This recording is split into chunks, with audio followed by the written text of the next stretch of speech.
चलो सोहन, हम खेलने चलते हैं, बहुत मजा आएगा। हाँ चलो। तुम बॉलिंग करो, मैं बैटिंग करता हूँ। ठीक है, चलो खेलते हैं। बेटे राजेश, तू कितना शैतान हो गया है रे। तुझे आज भी 102 बुखार था, डॉक्टर ने आराम करने की सलाह दी है और तू है कि मानता ही नहीं। घर चलकर आराम कर, ठीक हो जाने पर फिर खेलना। सोहन, तू भी समझा इसे। मम्मी, तुम तो हमेशा मुझे खेलने से रोका ही करती हो। जानती हो, शिक्षक जी भी हम लड़कों को खेल में काफ़ी अभिरुचि रखने की सलाह देते हैं और खेलने से स्वास्थ्य भी बनता है। घर में बैठे बैठे दिन रात किताब कॉपी में दिमाग खपाते रहने में भी तो तबीयत खराब होती है। देखो मेरे दोस्त सोहन को, इसकी मम्मी इसे कभी खेलने से मना नहीं करती। क्यों सोहन? हाँ आंटी, मेरी मम्मी मुझे कभी मना नहीं करती। मैं दिन रात खेलता रहता हूँ। वह तो ठीक है बेटे, पर अभी तो तुझे 3 दिनों से बुखार चल रहा है। ऐसे में उछल कूद करने से तो तबीयत और खराब हो जाएगी।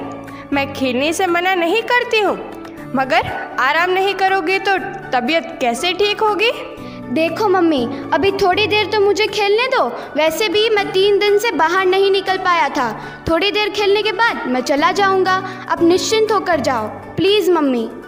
बहुत जिद्दी हो गया है, किसी की कुछ सुनता ही नहीं।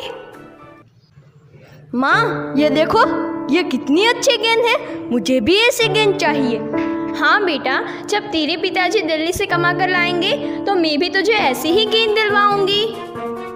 अरे देख राजेश, तेरी गेंद उठाकर इसने गंदा कर दिया। हाँ मैं देख रहा हूँ इसे। आज तो इसे मज़ा चखाना पड़ेगा। हाँ चलो इसे मज़ा चखाते हैं। राजेश, तेरा भाई सोहन तेरे साथ है। आज इसको ऐसा मज़ा चखा कि इसकी नानी याद आ जाए। ए छोकरे, तेरी हिम्मत कैसे हुई मेरी गेंद छूने की? तू जानता नहीं कि मैं कौन हूँ? मैं मुखिया ब्रिजेश नारायण का लड़का हूँ। माफ़ कर दो बेटा, ना समझ बच्चा है। दी तो बेटा, भैया की गेंद है। लाओ मेरी गेंद। राजेश, ये ले डंडा और इसे पीट। ये मेरी गेंद छूने के लिए। ये ले। माँ मुझे मार डालेगा। इतनी बेरहमी से कोई मारता है क्या? देखो तो, ये बेहोश हो गया। या तो छोटा बच्चा है और इसकी गलती भी क्या है? तुमने इसे इतनी बेरहमी से पीट दिया। ये मरे या जिए, इससे हमें कोई फर्क नहीं पड़ता। चलो सोहन, हम चलते हैं। हे भगवान, मैं लुट गई। कोई तो मेरी मदद करो, मेरा बच्चा मर जाएगा। कोई तो आओ। भैया, मेरा बच्चा बेहोश है, थोड़ी मेरी मदद तो कर दो। भगवान के वास्ते इसे मेरे घर तक तो छोड़ दो। नहीं नहीं, मैं मदद नहीं कर सकता। पुलिस केस के चक्कर में मुझे नहीं पड़ना, मैं जा रहा हूँ। तुम्हें शर्म नहीं आती? एक घायल व्यक्ति की मदद करने के बजाय तुम भाग रहे हो। क्या यही इंसानियत है कि हम किसी को मरता हुआ छोड़ दें? और यह तो एक बच्चा है, कम से कम हम इसे इसके घर तो छोड़ सकते हैं। चलो हम इसकी मदद करते हैं। तुम ठीक कर रहे हो भाई, मैं अपनी गलती पर शर्मिंदा हूँ। कोई तो बचाओ मेरे बच्चे को, मेरा बच्चा मर जाएगा। कोई तो आओ। क्यों बहन, तुम क्यों रो रही हो? तुम्हें क्या तकलीफ है? जरा हमें भी बताओ, शायद हम तुम्हारी कुछ मदद कर सकें। भैया, तुम कौन हो? देखो, मेरा एकमात्र 10 साल का बेटा मोहन दम तोड़ रहा है। मेरे पास इस समय फूटी कौड़ी तक नहीं है। मेरी समझ में नहीं आ रहा, मैं क्या करूं, कहाँ जाऊं? मैं इसी गांव का रहने वाला हूँ। आखिर बताओ तो कि तुम्हारे बेटे को क्या हुआ है? आज ही लगभग 5 बजे शाम को यह मेरे साथ बाजार जा रहा था। उसी बीच मुखिया जी का बेटा आंगन में गेंद से गिर रहा था। गेंद मेरे बेटे के पास आ गई तो उसने उठा ली। बस इतनी सी बात पर वह आग बबूला हो गया। मेरे लाख मना करने पर भी वह नहीं माना और बांस की छड़ी से इसे जोर जोर से पीटने लगा और तभी से यह बेहोश पड़ा है। बहन, चिंता मत करो, मैं यहाँ से तब तक नहीं जाऊँगा जब तक तुम्हारा बेटा ठीक नहीं हो जाता। चुनमुन, तुम जल्दी से जाओ और डॉक्टर रश्मि को बुला लाओ। उन्हें मेरा नाम लेकर कहना और सारा हाल सुना देना, ताकि वे दवा वगैरह लेते ही आए। बहन, तुम रोना बंद करो, तुम्हारा बेटा बिल्कुल ठीक हो जाएगा। आइए डॉक्टर साहिबा, देखिए तो इस बच्चे का क्या हाल है। जल्दी से जल्दी उपचार शुरू कीजिए ताकि इसकी जान बच जाए। मुखिया जी, बच्चे को काफ़ी चोट है, छोटा है और कमज़ोर भी है।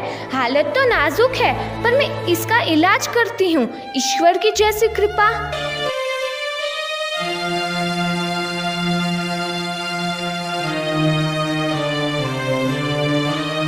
मुखिया जी, अब घबराने की कोई बात नहीं है, इसे जल्दी होश आ जाएगा। अब मैं चलती हूँ।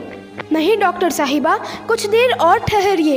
इसे जब तक होश नहीं आ जाता मैं आपको नहीं जाने दूंगा। ठीक है, आपकी इच्छा है तो बैठती हूँ। माँ तुम कहाँ हो? मैं किधर हूँ? मुझे क्या हो गया था? मेरा लाल, मैं यहीं पर हूँ। देखो, तुमसे मिलने कौन कौन आ गया है। मेरा बेटा ठीक हो गया, ठीक हो गया। अब मोहन बिल्कुल ठीक है। मुखिया जी, अब मैं चलती हूँ, काफ़ी रात हो गई है। हम भी चलेंगे डॉक्टर साहिबा।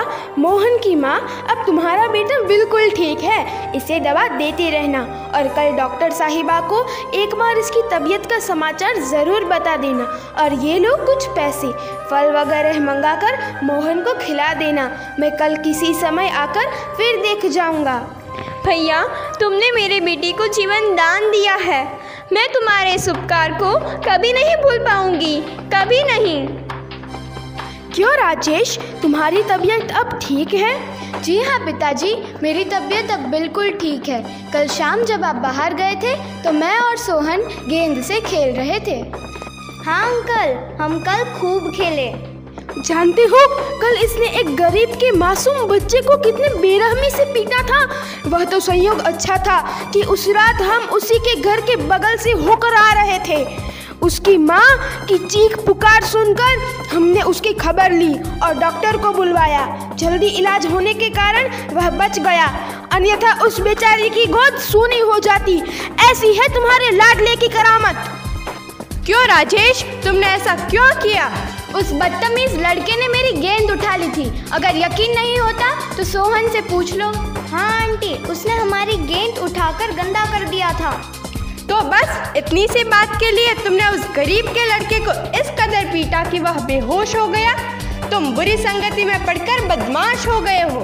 लाख समझाती हूँ, पर तुम पर कोई प्रभाव नहीं पड़ने वाला। तुम्हारे जैसे लड़के हैं तो कुल का नाम डुबो देते हैं। देखो, आज से इसका खाना पीना बिल्कुल बंद। बहुत शिकायतें आ रही है इसकी। उस दिन ब्रह्मानंद बाबू ने भी बताया था कि यह पढ़ने में बिल्कुल मन नहीं लगा रहा। मासिक परीक्षा में यह सभी विषयों में फेल हुआ है। शर्म नहीं आती है तुम्हें? 6 महीने पहले तुम अपनी क्लास में टॉप करते थे, सभी लोग तुम्हारी प्रशंसा करते थे। अब बुरी संगति में पढ़ने के कारण ही तुम्हारा यह हाल है। मुझे माफ़ कर दो मम्मी, अब से मैं ऐसी कोई हरकत नहीं करूँगा जिससे आपको मेरी शिकायत सुननी पड़े। सचमुच मैं सोहन जैसे लड़कों की संगति में पढ़कर बहक गया था। बेटे, पिताजी के पैर पकड़कर गलती के लिए क्षमा मांगो और प्रतिज्ञा करो कि फिर कभी तुम्हारी शिकायत नहीं आएगी। मुझे माफ़ कर दीजिए पिताजी। ठीक है राजेश, तुम अब भी सुधर जाओ तो ठीक है। कहा गया है कि सुबह का भूला यदि शाम को घर लौट आता है तो उसे भूला नहीं कहा जाता। लेकिन एक बार तुम्हें मोहन की माँ के घर चलकर उससे माफ़ी मांगनी होगी। जब तक वह माफ़ नहीं करेगी, मैं भी माफ़ नहीं करूँगा। जैसी आज्ञा पिताजी, मैं आज ही जाकर उनसे माफ़ी मांग लूँगा। मैं इस बात के लिए काफ़ी शर्मिंदा हूँ। माँ, इसे लड़के ने कल मुझे पीटा था। यह बहुत बदमाश लड़का है, इसे यहाँ से भगाओ। इसका मुंह भी मैं नहीं देखना चाहता। बहन, यह बदमाश लड़का मेरा ही बेटा है। मेरी इच्छा है कि तुम इसे उसी तरह बेरहमी से पीटो जिस तरह इसने कल मोहन को पीटा था, तभी मुझे शांति मिलेगी। भैया, तो तुम मुखिया जी हो, कल रात बताया क्यों नहीं? हे भगवान, मैं नहीं पहचानती थी। भैया, तो यह भी तो मेरा ही बेटा हुआ ना, है ना? गलती बच्चों से ही होती है और तुमने तो मेरे बच्चे को जीवन दान दिया है। मैं तुम्हारे इस उपकार को कैसे भूल पाऊंगी, कैसे भूल पाऊंगी? नहीं नहीं, ये डंडा मुझसे नहीं उठने वाला, नहीं उठने वाला। माँ, माफ़ कर दो मुझे। भाई मोहन, मुझे क्षमा नहीं करोगे? मैंने तुम्हें बहुत कष्ट दिया। माफ कर दो, भाई है। हाँ भाई, मैंने तुम्हें माफ़ किया, लेकिन आगे से ऐसी गलती